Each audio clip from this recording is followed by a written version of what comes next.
নদীর ধারে বসতি ছিল, মাঠের পাশে বাড়ি। কে বানালো নগর বাসা, কোথায় দিল পাড়ি? আমার চেনা তোমার চেনা শহর নগর গ্রাম, কেমন করে উঠল গড়ে, কেমন করে নাম। ভূগোল থেকে ইতিহাসে বদলে গেল পাতা, আমাদেরই গল্প বলে জনপদের কথা। আমাদেরই গল্প বলে জনপদের কথা।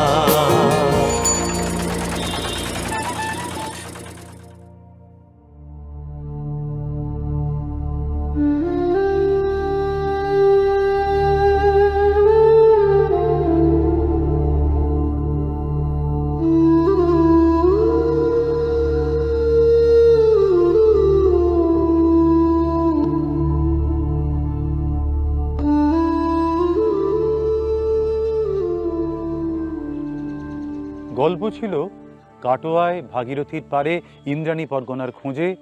ওখানেই আমরা খুঁজছিলাম যে তাহলে কি গল্পের আবার খাত বদল হবে, সে কি যাবে দামোদরের দিকে। দামোদর কেন, নাকি বর্ধমান ভুক্তি। কিন্তু বর্ধমান সে কার অন্তর্গত? সে কি রাঢ়, বজ্রভূমি, শুম্ভভূমি? ইতিহাস যা বলে, কাব্য কি বলে? মহাভারতের গল্পে নাকি মহাভারতের কাহিনীতে পাণ্ডুরাজার দিগ্বিজয়ে পৌণ্ড্র বর্ধনের সঙ্গে সঙ্গে এই শুম্ভ অঞ্চল আসে। আবার তারপরে ভীমসেনের দিগ্বিজয়ে তাতেও কি এই শুম্ভ অঞ্চলের নাম নেই? সাহিত্য আর ইতিহাস যদি পাশাপাশি রেখে খুঁজি, তাহলে যে সময়ে ষোড়শ মহাজন পদের পরে গোটা ভারতে চন্দ্রগুপ্ত মৌর্যের হাত ধরে চক্রবর্তী সম্রাটের রাজত্ব বিস্তার শুরু হচ্ছে, তখন বাংলা কি শুধু তাম্রলিপ্ত? তাহলে ভারতের প্রেক্ষিতে দাঁড়িয়ে বাংলায় সেই সময় জনপদ গড়ে উঠেছে কোথায় কোথায়, কোন কোন জায়গায়? পরিচিত বাঙালির ইতিহাস বইতে নানা জায়গায় ছড়িয়ে আছে সেকালের নানা জনপদের সাহিত্যিক খোঁজ। আজকের পশ্চিমবঙ্গে সেই সব প্রাচীন জনপদের অবস্থান দেখতে গেলে দেখব খ্রিস্টপূর্ব কাল থেকে সপ্তম অষ্টম শতক পর্যন্ত তাম্রলিপ্ত বন্দরের সমৃদ্ধি ছিল।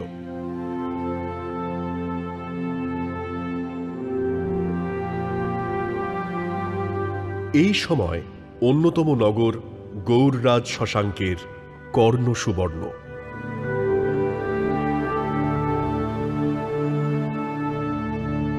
যদিও চতুর্থ শতকে বাৎসায়নের কামসূত্র গ্রন্থে গৌড় অঞ্চলের উল্লেখ পাওয়া যায়।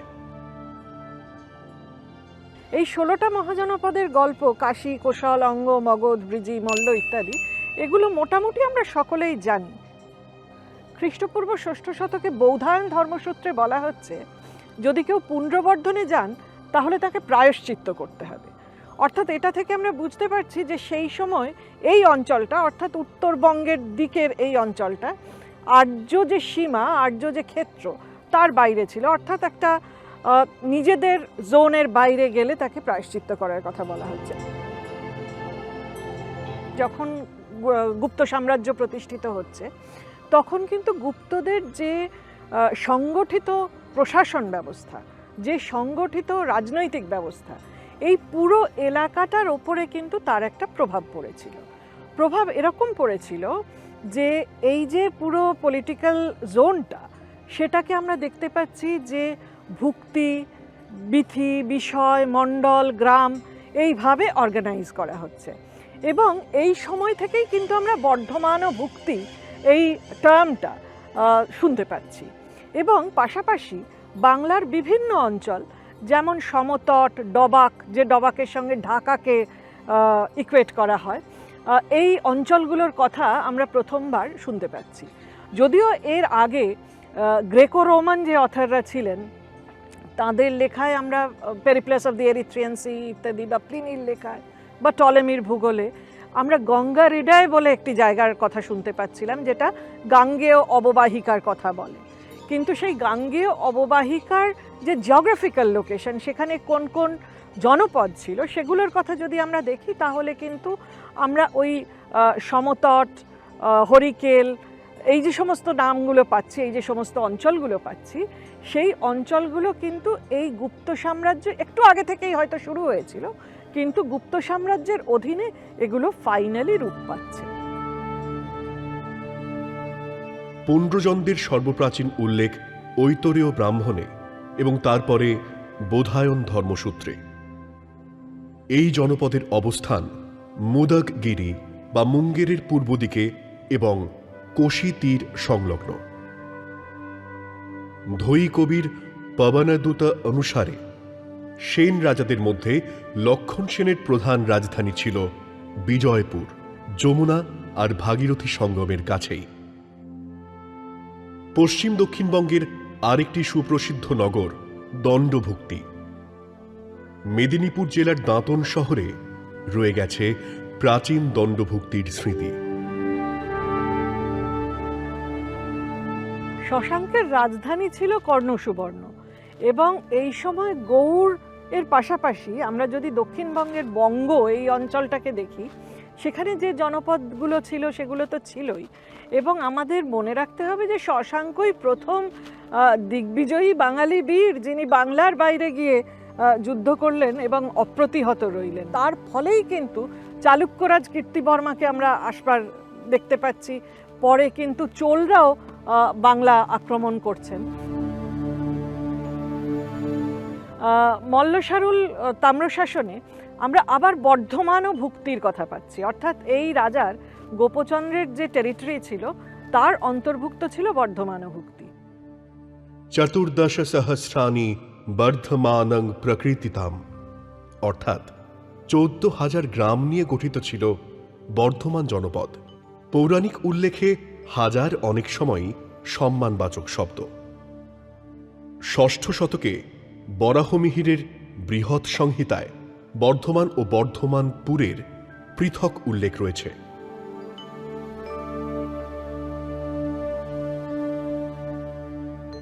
আর্যা মঞ্জুশ্রী মূলকল্প নামক অষ্টম নবম শতকে রচিত বৌদ্ধ গ্রন্থে পাই, জাতাস্তু নগরম রম্যে বর্ধমানে যশস্বিনঃ। দেবী পুরাণে বর্ধমান জনপদের উল্লেখ রয়েছে গ্রহ দোষের ভিত্তিতে। বিষ্ণু পুরাণ থেকে আরও জানা যায় যে পুণ্ড্রদেশ 7টি জনপদের সমবায়ে গঠিত ছিল, তার মধ্যে একটি বর্ধমান। সেখানে বর্ধমান জনপদের বিস্তৃতি প্রসঙ্গে উল্লেখ হল, বিংশতি যোজনানাঞ্চত বর্ধমানস্য মণ্ডলম লোকাস্তত্র ভবিষ্যন্তি ভাগ্যবস্ত যুগার্ধকে। ইতিহাস যা ঘটেছে এমন তাকে বলছি ইতিহাস, আর যা আমার সঙ্গে তোমার একালের সঙ্গে সেকালের সংযোগ করে তাই সাহিত্য। ইতিহাস আর সাহিত্য দুই কিন্তু পাশাপাশি বলতে থাকে এই বর্ধমান নামটা কখনো জনপদের, তার নাকি বিস্তৃতি 20 যোজন, কখনো বা বর্ধমান ভুক্তি। ভুক্তি সে তো ছোট অঞ্চল নয়, বিস্তৃত অঞ্চল। তাহলে কোথায় ছিল সেই বর্ধমান নগর?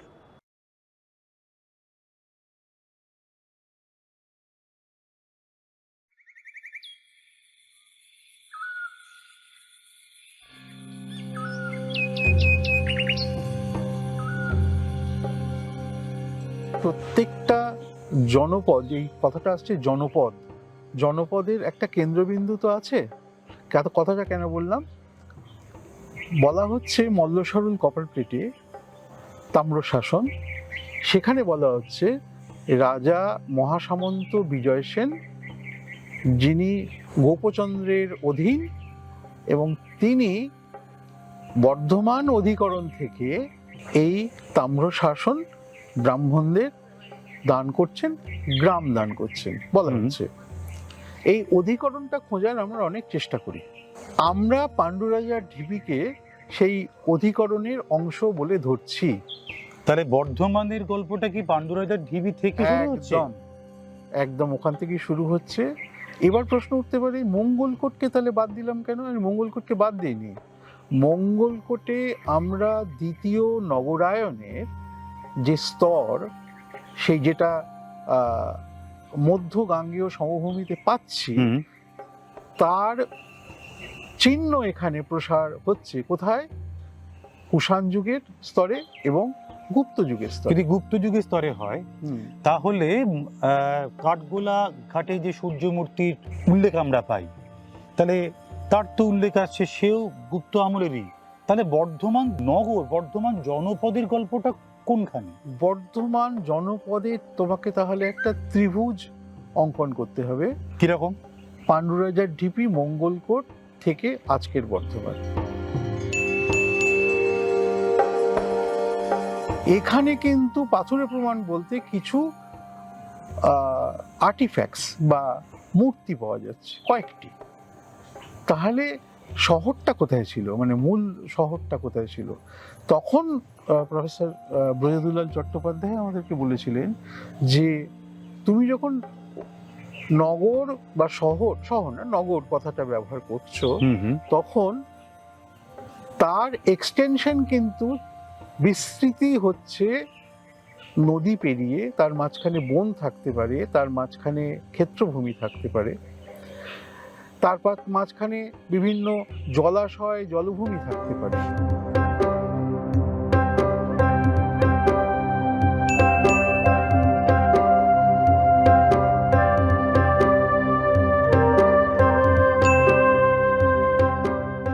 আমরা এখান থেকে অপূর্ব সুন্দর একটি মূর্তি আবিষ্কার করেছি।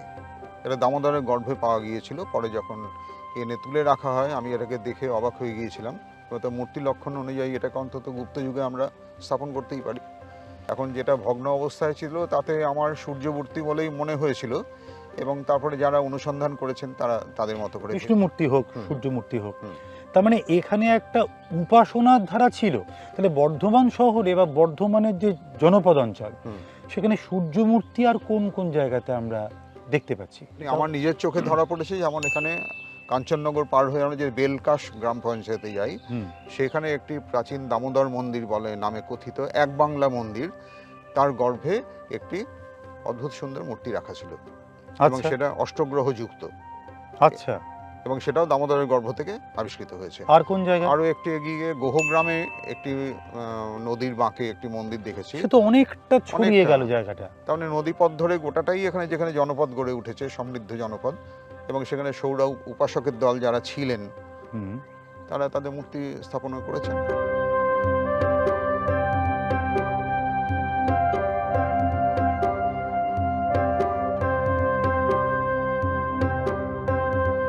সূর্য মূর্তি আমরা যা পাচ্ছি, সোলার যা পাচ্ছি, ইমেজ পাচ্ছি, অবিভক্ত বড় অনেক, ভাঙা এবং গোটা মিলে অনেক পাওয়া যাচ্ছে। শাকদ্বীপী ব্রাহ্মণ ছাড়া এটা কেউ পুজো করতো না। এখন শাকদ্বীপী ব্রাহ্মণরা যারা রয়েছেন বাঁকুড়ায়, তারা সূর্যকে আহ্বান করেন কিন্তু পুজো করেন শীতলা। এর সঙ্গে একটা চিকিৎসাগত ব্যাপার ছিল।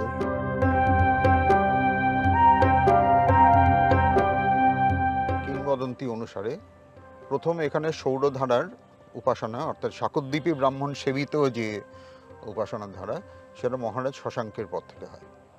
মহারাজ শশাঙ্কের উত্থান হয়েছে গুপ্ত যুগের পরে, এবং তারই অনুপ্রেরণায় ওই শাকদ্বীপী ব্রাহ্মণদের এনে বসতি করানো হয়।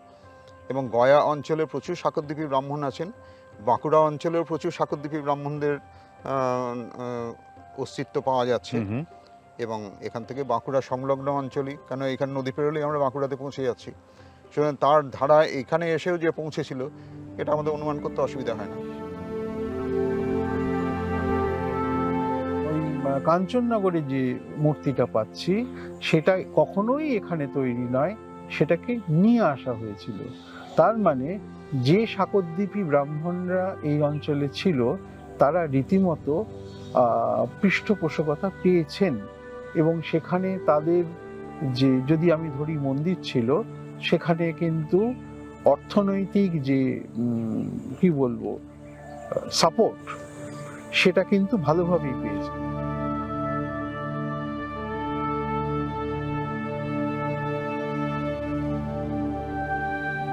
এখানে সূর্য মূর্তি পাওয়া যাওয়া মানে সেই মূর্তি তো দামোদরের স্রোতে ভেসে আসা সম্ভব নয়। তাহলে যদি সেটা মন্দিরের অংশ হয়ে থাকে, তাহলে এই অঞ্চল কি তাহলে প্রাক গুপ্ত বা গুপ্ত সমকালীন জনপদ ছিল, এমন একটা অনুমান করা সম্ভব? হ্যাঁ, অনুমান করা সম্ভব, কিন্তু প্রত্যক্ষ প্রমাণ পাওয়া খুব শক্ত ব্যাপার। তার কারণ হচ্ছে নদী ক্রমাগত তার খাত পরিবর্তন করে। বিশেষ করে এই ধরনের হরপাবানের নদী, দামোদরের মতো বা বাঁকার মতো কিংবা বুল্লুকা সাবজেলার মতো, এরা ক্রমাগত খাত পরিবর্তন করে গেছে। সুতরাং আজ যেখানে জনপদ আছে, হয়তো বন্যার কবলে সে জনপদ ধ্বংস হয়ে গেল, আবার তারা নতুন জায়গাতে গড়ে তুললো।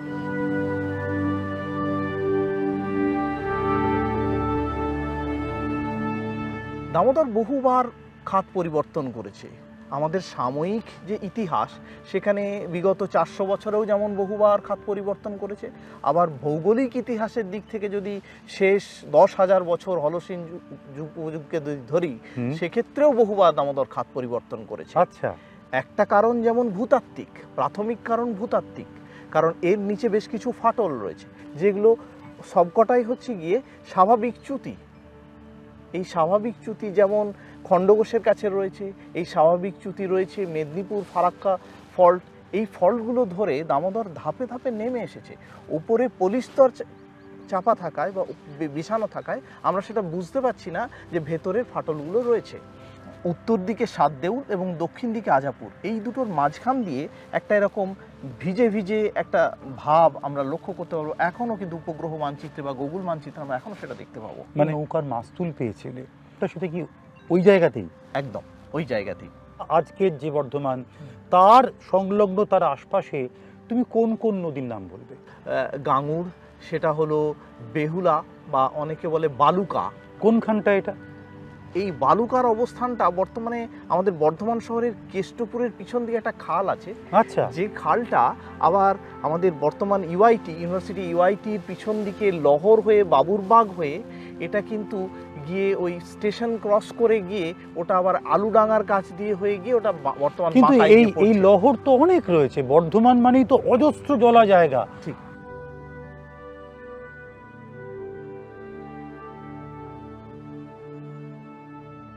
খালেবিলের মাঠ, দিঘির পুলের যে অঞ্চল, ঠিক। মিঠা পুকুর, শুলি পুকুর, অজস্র পুকুর রয়েছে, অজস্র জলা জায়গা রয়েছে। তাহলে বাঁকা পেলাম, দামোদর পেলাম, বেহুলা পেলাম, আর কোন নদী? গাঙুর।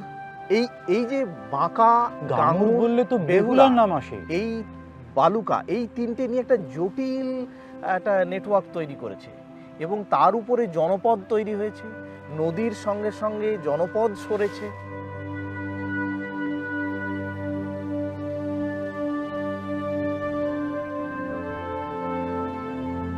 প্রশ্ন থাকছে এখানে, সেটা হলো যে যদি একাধিক নদী হয়, তাহলে জনপদ কি সেখানে হবে না কোনো উঁচু জমিতে গিয়ে হবে? উঁচু জায়গায়, অবশ্যই উঁচু জায়গাতেই হবে।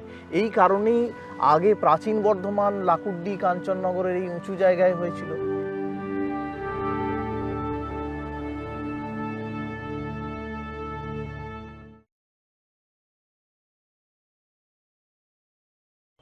সৌর উপাসনার সূত্র ধরে নানা জায়গার নাম আসছে। কারণ গল্পে শুনছিলাম যে বর্ধমান শুধু একটা সীমিত জনপদ নয়। প্রত্নতাত্ত্বিক খোঁজ দিচ্ছিলেন, তার মাস্টারমশাইয়ের কাছ থেকে গল্প পেয়েছেন জনপদ যখন ছড়িয়ে যায়, মাঝে একাধিক উপাদান সঞ্চিত হয়ে উঠতে পারে। হতে পারে তা নদী, হতে পারে জলাশয়, হতে পারে জঙ্গল, শস্যক্ষেত্র, হয়তো বা। কাজেই বর্ধমান এই অঞ্চলে বিস্তৃত সৌরক্ষেত্র, সৌর উপাসনার সন্ধান পাচ্ছি এবং একই সঙ্গে উঠে আসছে শৈব উপাসনা স্থল কাঞ্চননগর। যে অঞ্চলে আমরা কাঠগোলা ঘাটের আশপাশে সৌর উপাসনা স্থল পেলাম, কিন্তু তার থেকে একটু দূরেই যেখানে বর্ধমানেশ্বর শিব পাচ্ছি আমরা, অথবা বর্ধমানেশ্বর শিবের সংলগ্ন অঞ্চলে মন্দিরের অবশেষ উঠে আসছে। তাহলে এই শিবলিঙ্গ একটি পাথরে নির্মিত এবং যে পাথর এই স্থানীয় অঞ্চলে পাওয়া যায় না, তাহলে এই শিবলিঙ্গ উপাসনার সঙ্গে কি জড়িয়ে ছিল কোনো সমৃদ্ধ পৃষ্ঠপোষক সম্প্রদায়? কি বলে ইতিহাস, চলুন তো শুনি।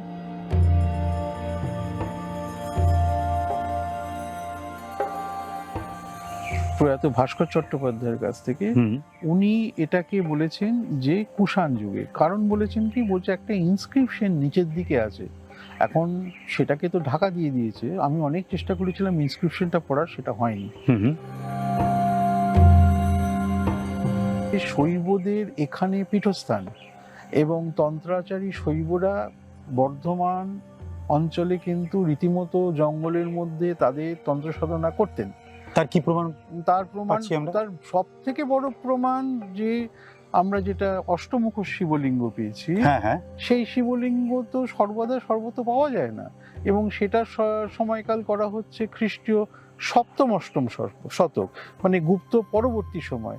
বেশ। কিন্তু পাল পূর্ব এটা পাওয়া যাচ্ছে। যখন উৎখনন করা হয়েছিল, মাটি থেকে তোলা হয়েছিল, তলায় কিন্তু মন্দিরের মেসনরি যেটাকে বলা হয়, অর্থাৎ পূর্তকর্ম, তার অবশেষ সেখানে ছিল। আচ্ছা, অর্থাৎ তারপরে অন্তত 10 থেকে 15 ফুট পলি তার উপর জমেছে। অর্থাৎ কতগুলো বন্যা তাকে শেষ পর্যন্ত স্মৃতির অবতলে তুলিয়ে নিয়ে গেছে। তাহলে আজকে বর্ধমানেশ্বর সংলগ্ন অঞ্চলটাকে বর্ধমানের অন্যতম প্রাচীন জনপদ বলে ধরতে পারি। আর কোন কোন জায়গাটা? আমরা যদি কানাই নাটশালে চলে যাই, সেই কানাই নাটশালে একটি পদ্মপুকুর আছে, দিঘির পাড় বলে কথিত, সেটা অত্যন্ত প্রাচীন অঞ্চল, এবং সেই পুকুর থেকে পাওয়া গেল একটি প্রায় 2.5 বা 3 ফুট উচ্চতার উমা মহেশ্বর মূর্তি। তাহলে কিন্তু ব্যাসটা অনেকটা হয়ে গেল। বর্ধমানেশ্বর শিব আর কানাই নাটশালের উমা মহেশ্বর, এই দুটোর মাঝে ব্যবধানটা কিন্তু কমপক্ষে 4 মাইলের। ক্ষেত্র সমীক্ষক বলছেন যে কোনো মন্দিরের আশপাশে সমৃদ্ধ জনপদের তো অস্তিত্ব থাকতেই পারে। প্রত্নতাত্ত্বিক তর্ক দিচ্ছেন যে অনেক সময় জনপদের ধারে একটু দূরে উপাসনা স্থল গড়ে ওঠে নাকি। কিন্তু যাই হোক, জনপদ শব্দটা ফিরছে বারবার। পাণ্ডু রাজার ঢিবিতে উৎখনন হয়েছে। মঙ্গল কোটে দাঁড়িয়ে প্রত্নতাত্ত্বিক বলছেন মাটি স্তরে স্তরে নিহিত আছে ইতিহাস। বার্ডস আই ভিউতে খুঁজছি আমরা কাটোয়ার আশপাশে ইন্দ্রাণী পরগনার নাম, কিন্তু সাহিত্যে বারবার, তাম্রশাসনে বারবার উল্লেখিত হচ্ছে যা সেই বর্ধমান, সে তো শতকের পর শতক ধরে স্তরে স্তরে বিস্তৃত এবং কোনো এক কারণে বিস্তৃত। আজকের শহর তারই মাটির নিচে আনাচে কানাচে কি ছড়িয়ে আছে শৈব বা শাক্ত বা বৌদ্ধ উপাসনা স্থল। তাহলে ভরতপুরে যে স্তূপের খোঁজ পেলাম, তার থেকে বর্ধমান শহরের দিকে হাঁটা দিলে কেন আজও এই শহরের আশেপাশে আনাচে কানাচে চেনা রাস্তার ধারে হঠাৎ করে বৌদ্ধ অনুষঙ্গের স্মৃতি উঠে আসে? কোন সময়? কারা করতেন? তারা কি বণিক? তারা কি শ্রেষ্ঠী? তারা কি জনপদের বাসিন্দা? যদি শুধু তাই হয়, একই সঙ্গে শাক্ত উপাসনার ধারা, একই সঙ্গে গণপতি উপাসনার ধারা, বা বিষ্ণু মূর্তির একাধিক উল্লেখ, তাহলে এই জনপদ যদি এত রকম বিস্তৃত উপাসনার ধারা চলতে থাকে, তার সঙ্গে সংযুক্ত থাকে হারিয়ে যাওয়া মন্দির, কতদিনের, কবেকার? শুনবো পর্ব থেকে পর্বান্তরে আমাদের এই শহরের বুকে থাকা এক হারানো শহরের খোঁজে। তবে এই পর্বে নয়, পরের পর্বে যাব এই বিভিন্ন উপাসনা ধারা আর মূর্তির হাত ধরে হারানো শহরের খোঁজে। নমস্কার।